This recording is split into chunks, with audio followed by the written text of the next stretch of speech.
Il y a quelques mois, on a lancé un appel à projets pour finalement avoir des candidatures sur des innovations en lien avec l'IA/RH de plusieurs entreprises, qu'elles en soient finalement à l'expérimentation ou à la généralisation. Et ce soir, c'était la remise des prix suite à une sélection très rigoureuse de la part de notre jury.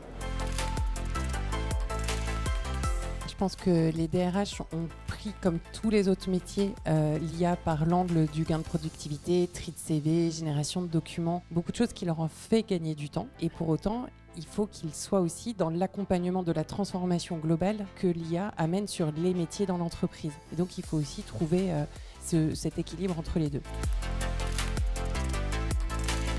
On a reçu 44 candidatures donc d'entreprises à la fois des grands groupes et des startups qui postulaient pour proposer des projets IA/RH, donc de l'innovation, de l'éthique, de la frugalité, du réglementaire. On avait tout un tas de critères à prendre en compte pour sélectionner 10 entreprises, 10 projets qui allaient être présentés ce soir et nous avons eu 3 grands gagnants.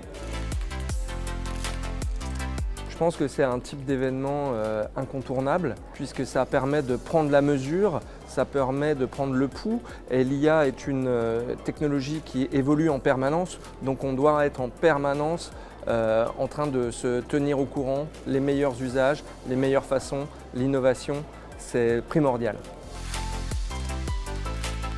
Je pense que ce qui fait que MC2I arrive à fédérer autour de ses clients, c'est déjà évidemment la motivation, l'envie. On a envie d'accompagner les entreprises dans leur transformation et pour ça, il faut toujours être à la pointe et s'entourer des bonnes personnes. Donc forcément, quand on est des passionnés qui parlons à des passionnés, le collectif est encore là. Ça nous a semblé assez naturel de travailler avec MC2I sur ce sujet RH. Ils ont des compétences, ils ont la connaissance et puis ils avaient cette motivation. Surtout pour nous, c'est important, cette motivation de partage et d'aider à accompagner les entreprises plus loin sur le sujet de l'IA.